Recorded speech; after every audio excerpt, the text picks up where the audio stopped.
Hello, I'm Cookie Stoner, and welcome to Cookie Stoner Presents. I'm here with Alan Stoner, attorney at law, my husband. I'm so proud of you for all you do. And I get so emotional every time we talk about immigration and all these people because it is humans. That's what we talked about. And you're so stoic. Go ahead. Go ahead. You're like, okay, you got people to take care of, right? Okay. All right, buddy. Here we go. Let's see. Also, the same person who has been saying a lot about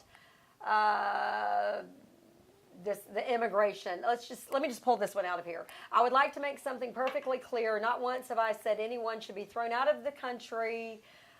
I hope these children get the results they want, either go home, help their own country, or stay here and make this their country. And I just want Congress to do its job. Not this is a country of laws and not men. And I'll forgive, any grammatical stuff and all that because, when you're doing, but what does that mean? Well, first, it's social media. Okay. So it's not going to be confidently written. Number two, these are not constitutional law scholars. Okay. Or civics scholars. Okay. And let me ask you also, do many of the talking heads on any of these shows, and I don't listen to any of them, and I make my own, I read, but I don't listen to all the passion and all the crap that they do to get me started. I get started because of what I actually see and hear and because of what is out there, not because I have never heard any, and I won't say any of their names, but any of the talking heads say anything and come back and spout it, but this is what this appears to be. Well, these are talking points that they're picking up on conservative talk radio, conservative television, conservative media. These are just talking points. And those talking heads generally are not constitutional law experts either. Well, I don't know about that. Yeah, I was commenting to this guy that I doubt he sits around worrying about which branch of government's passing laws. Right. I mean, the only folks that worry about that may be constitutional law scholars who are worried about the separation of powers of the executive, legislative, and judicial branches. But for most folks to sit around and saying...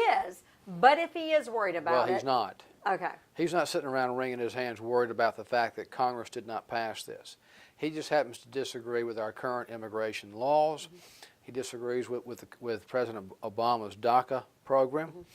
And that's just his way of saying his uninformed argument. Uninformed argument, okay.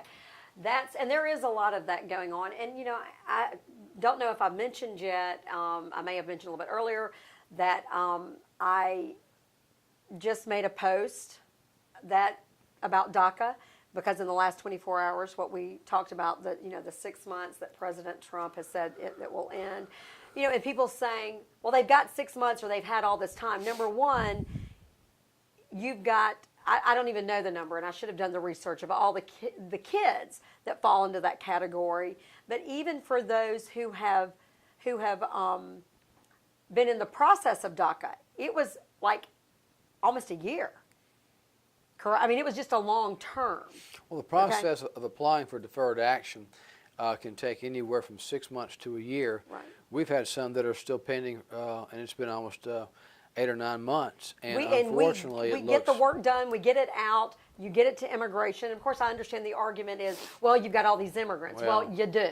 Well, the point is that the people who are now the people whose original applications are being processed, those will no longer be processed. Those will terminate. It's just going to terminate. Just going to stop. Nothing will happen.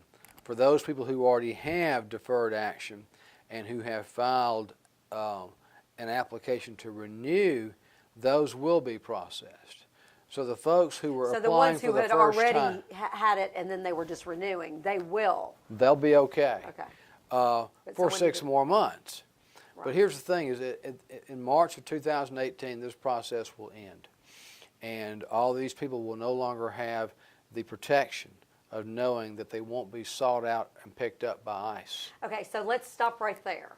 You and I had a conversation, and one thing that this person said, perhaps these people or these young people are low as far low on the totem pole, for lack of a better word. I don't know if that's correct to say that, but on the priority list as far as being deported. However, that means that they're in some sort of limbo. If they came here, they have perhaps no family, they have no community anywhere else. Does that mean they can't get a license, they can't get a job, they can't, or a legal job, or they can't go to a public college? I mean, we've known kids who want to go and do all these great things, and they're not taking from anyone. These people, I will tell you, the people we know work and pay their own way, correct? Yes. Okay, that was a mouthful, but what does that mean for these people and who are coming, who are now, DACA's just done for them? You know, as I said, unnecessary fears, but it's not even about unnecessary fears. It's about perhaps inertia. I mean, they do not get to move on with their lives. I mean, so many of them that we see who are brought here. There's an instance of a young man that we know that was brought here with his family. We met them at least 9 years ago, and his parents literally heard, they lived in the foothills, or I guess you would say not foothills, that's the wrong term, but lived in the rural area of Guatemala. They had a dirt floor. They knew nothing of this place called America. They had an uncle who lived here, and the father talked to him and said, bring your family here. Your children will be able to go to school, because they were living basically in squalor. There was no education. They brought one child by one child, had to leave two in Guatemala, happened to have two here who were born here, whom some will call anchor babies. But it wasn't because they had them to have anchor babies. They had them simply because that's what people do. Then had to leave two of those boys behind. The father unexpectedly dies. And they're all here. And one of those young men now, who was born there, speaks better English than many of us. He works hard. He's involved in the community. And he's giving back. And he has no path. And you could not send him back, because he would not know that life. He is an Americanized young man. Does any of that make sense to anyone? Well, to those who use the statement, the euphemism, that we just want to enforce the law, that we don't want lawbreakers here, to those people, they don't care. So to a young man who was just brought over here with his family as a teenager, there's no excuse. there's no excuse. There's no exception. Okay, well, let me say this, and then I'm very careful. I always tread lightly. I disagree with those people, but that's what their argument is, and you're not going to change their minds. They're not going to change ours. It just comes down to which side of the aisle on. Right, I understand that. I mean, which side of this line are you on? They have their talking points, and they're not going to change from those talking points. They're going to talk about obeying the law, constitutional law. They're going to talk about separation of powers, the president exceeding his authority. Most of them have no idea what all that means. Exactly. They're just mouthing talking points, and very few of them that I know of sit around the house and discuss with their family how they're worried that Congress did not pass this law, but the president had an executive order. They don't care. Except this time it falls into the category of a hot-button cultural wedge issue like immigration, whether you're either on this side or you're on this side. And they may say the president's action, President Trump has the authority to do this, but the reason why he's doing it, the manner in which he's doing it, a lot of people disagree with. But he has given them a 6-month window of time, and if Congress decides to do something, they will. But Congress won't. Congress is too divided. So Congress will not reach consensus on this, so there won't be any law. And this will expire on March the 5th of 2018. And these various states like New York and Washington State that talked about suing the federal government over this, they're not going to win that. They're not going to win it. It is within President Trump's executive authority to rescind, to take back the executive order called DACA by President Obama. Now, the argument is that the federal government encouraged all of these people, who were estimated to be about 800,000, to step forward, identify themselves, provide all their location information, their country of origin.